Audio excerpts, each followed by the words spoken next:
Hello, welcome to the Zoe Unfiltered podcast. And I have with me today, Maya Weinreb, the CEO of Solvency Now. She has a bookkeeping service. I'm really excited to have you on the show.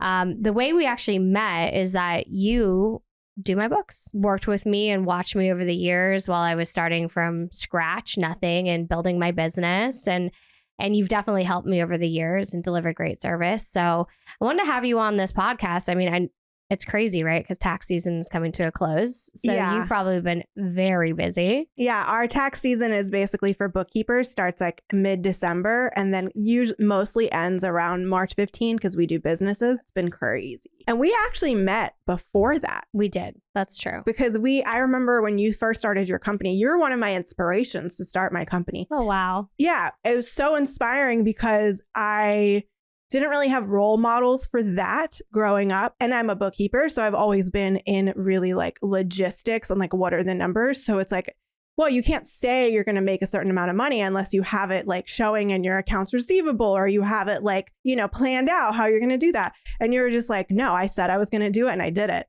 And I was like, wow, you can do that? That's crazy. I had no idea. I thought the only thing that I really inspired for you was red lipstick. That too. Not just red lipstick. I want to say not just red lipstick. Okay. Look, because I was like, you should do red. You should wear red. And now I'm obsessed with red. I have red nails. I buy red clothes. Like I'm jealous of your blazer. My jacket. It's beautiful. I want to own one just like that. I would like every time I see you wearing red, I'm like, where'd you get that from? I want to buy that. I haven't done it, but I want to. Okay, well, that's crazy to me. That's so funny. The things you learn when you start talking to someone, right? Yeah. So you specialize specifically in small businesses. Yeah. Okay. And by small business, it's a really broad term. It is. It really is. So specifically. So we have clients that are, let's say, real estate investors, but their revenue is only rents. Yeah. So they're making under 100,000 or people who just started their company. We have those all the way up to, I have a SaaS company, subscription as a software, that's 15 million revenue. So, and they're all small businesses. Like at what point did they need your service? As soon as they feel that they can't do it themselves, right? But I never want to try to sell someone something that they can't afford. So if you just started and you're only making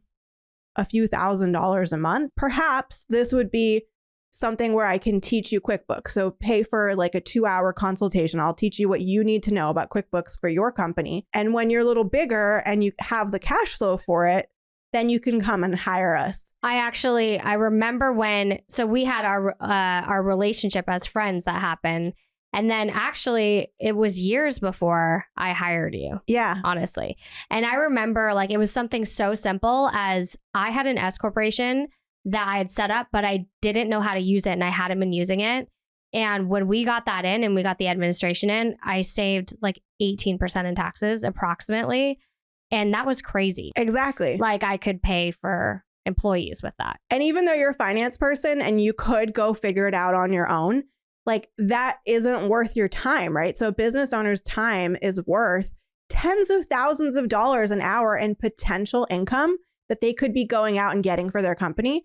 And if they're spending those hours, huddled up in a closet with a box of receipts, they're actually losing so much money in like unearned income. Everything that you don't have to do that doesn't like either make you happy or make you more income or doesn't add to your life, you should definitely be outsourcing that. I'm 100% a believer in that. Exactly. The red clothes, like where's your favorite place to buy red clothes? Because I'm obsessed. I definitely have designer stuff and I like that, but I've kind of turned that into like it self-funds. So you sell the old designer stuff? Yeah, I have a concierge. I have a concierge that comes to my house like every month. And everything that I'm bored of or I don't use very much, I just like it or I don't like it. But I'm also that person that like I will go to Marshall's and I will go to TJ Maxx and I will find gems. Yeah. I found a Marquesa dress and it was like super, super marked down, like $20. I wore it and then I resold it and I resold it for more than what I bought it for. How much does this concierge cost you? Nothing. It's free because I sell my stuff regularly. So they just come for free and take all the stuff that I don't want. And they put it on consignment kind of? Correct. And they're pretty good at moving it pretty fast. And so it pays for itself, basically. That's amazing. It's super fun. But it cost you money to build up that collection. Yeah, it did. And also I made mistakes along the way. Yeah. And when I say mistakes, it was just like, in retrospect, I don't think I would ever do that again, which is funny because that like leads us back to business, right? You go through these different errors, like paying an extra $60,000 in taxes I shouldn't have had to pay that year. And it's so good because like that capital, going back, investing it into my business or just using it for things that I would care about or building my investments and reserves and all that stuff. Like, it changed everything. And I'm remembering like, okay, when 2020 hit and pandemic, because your bookkeeping was in such good shape and you had, you know, your payroll and everything, you were able to get qualified for all of the different, you know, all the free money the government was giving that so many of my clients, I want to get the PPP loan. And I'm like, well, you don't even have payroll set up. You can't get the PPP loan. That's crazy. But we had you so organized and set up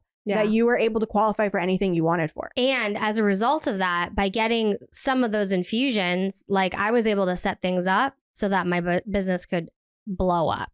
And now I'm just expanding so much. Like I've got so many things going on that, you know, like if I look at the cycle of things like 1 to 5 year cycles, and it's just the progress of things and the growth and being able to like also focus my attention on building rather than just being stuck day to day. Yeah, because in my career, I've gone through different periods where I was definitely in building stage at the beginning, right? And I started to be able to pull out a little bit more. And then I've had to go back in and out many times. But I feel like this gave me the opportunity to really come out and start doing like foundational stuff that's really going to show in the next 1 to 5 years. What do you think was your successful actions as far as hiring or, you know, getting people to take over certain things so that you could go out? I think the way that I started was my mindset and my decision when I started was I'm building a business. So when I first went in, I did all the things I knew that I needed to do to build a machine. And I didn't worry about short-term profit at all, which is why my first 7 months in business, I didn't make anything. I think that I always thought that there's only so much that one person can do anyway. So I really had to kind of set the foundation for it. And I think you also learn by trial and error because I've had a ton of those too. I've essentially invested in things like to prop my business up or marketing or whatever that was like literally like taking this pile of cash and just like setting it on fire. Like, I know we've had conversations. You're like, I signed up for this thing. And even me trying to learn from your mistakes that you told me about. You've probably done it too. Yeah. Tens of thousands of dollars wasted on things that were supposed to help my company and didn't. And it's so painful because I'm so Jewish and that's like literally born Jewish. I'm Israeli, right? So it's like, oh, I just wasted this money. And I think about you, like I should have learned from what Zoe said, but how do you know sometimes if it's going to be a good investment or not? Hindsight is always 20/20. So I feel like you can look and be like, okay, there were signs that I missed and things, but that's the thing. Sometimes you don't. Sometimes you have to take risks and sometimes they work out and sometimes they don't. So I think it's more how you handle it moving forward. And then I would say anything that I could possibly outsource to another person, I started doing that. Yeah. And I just hung in there, honestly, because I think the biggest thing that everyone gets wrong is they quit too soon or they don't push through all the barriers and stops. It's really funny because I feel like sometimes people's quitting points is right at the point that something was about to just go before they're about to hit gold. Almost always. And then most people, and you can apply this to like anything in life. I think most people just don't push through. It's almost like the universe is testing you. Yeah. But once you get through that hurdle on the other side of it, I remind myself of this. On the other side of that huge, gigantic problem that you're running into is a whole bunch of business expansion and growth. Plus, there's no amount of money that the experience, you know, of solving those kinds of problems is worth. Because if I run into the same problem or the same type of problem that I ran into before, it doesn't worry me anymore. And I just go, so you can handle more things. Maya, how long have you been in business for? 6 years. Okay. So I've seen you come from like literally nothing to, you know, a 7-figure business, basically. And it's so funny because I work in finance, but it's a completely different subsection, right? Yeah. And so I'm really not the bookkeeper type, right? No. And it's really funny. We've discussed this. Yeah, like you need people that compliment you, but it is really important to have both of those things, right? You start talking to me about life insurance and investments and things, and I go like, what now? So yeah, it's like a totally different segments of the same field. And it's really interesting. Record keepers, accountants, they deal in numbers, right? But when I coach people, I have to coach them on like a higher mindset. Like it's like this idea like, hey, listen, you have to make more money. You have to put, I don't care. You need to pay yourself first and you need to start a savings plan. I don't care if you're negative because you're going to figure it out. I tell people the same thing too. Like the reason you make a financial plan or a budget is not to see how, little you can have. It's to create income demand.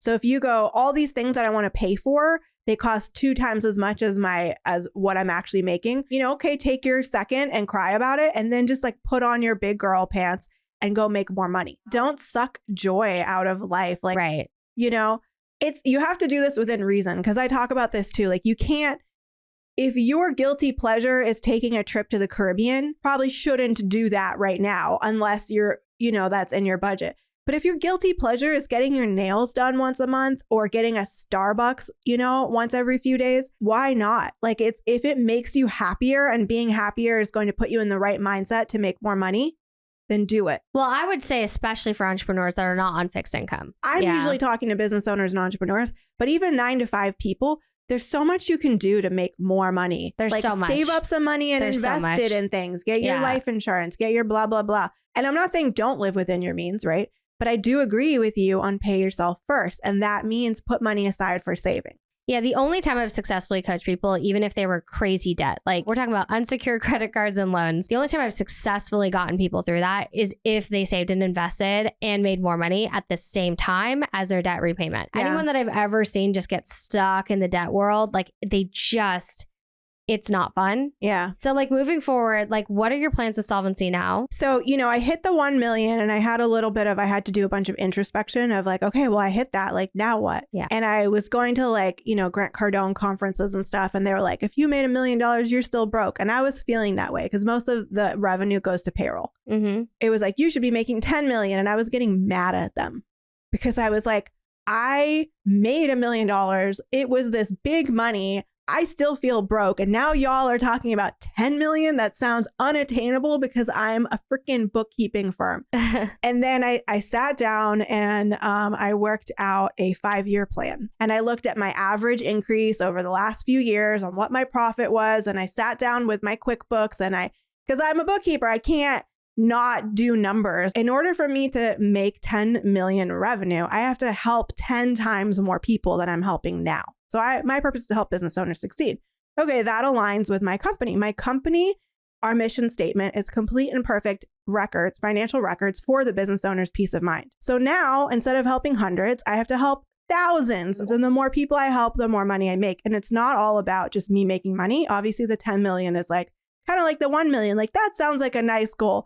Now I have a little bit more scared because the amount of barriers and problems and like blood, sweat, and tears that it took was way more than I expected. But also a lot of entrepreneurs have told me that your first million's the hardest and it gets easier after that. The main thing is like the more people I help, the more problems I solve, the more money I make, the more money I pay my people. I mean, my people are some well-paid bookkeepers. That's good vision. Yeah. So I've been seeing you on social and you definitely have the money thing. Yeah. I find it hilarious. I do love money. I find it hilarious. Israeli just like, Jew. You just bring stacks of money, thousands of dollars, and you just plop it on the table. Right? It's fun. This is like a process of some sort to make you. Yeah, you just like throw it around. I have so much money. Yeah. And so I see that. What are you going to do with that? This is my money gun. Okay. So we're going to just like, how does this work?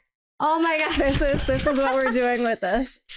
Oh my gosh. This is more fun than throwing it. That's so fun. I love that. That's awesome. That's my new prop for my life. I love it. And for the business owners, take it home with you. Business owners, right? Exactly. I love this. This is so good. That's it for today's episode. If you like the content, like, subscribe, and turn on notifications for more episodes.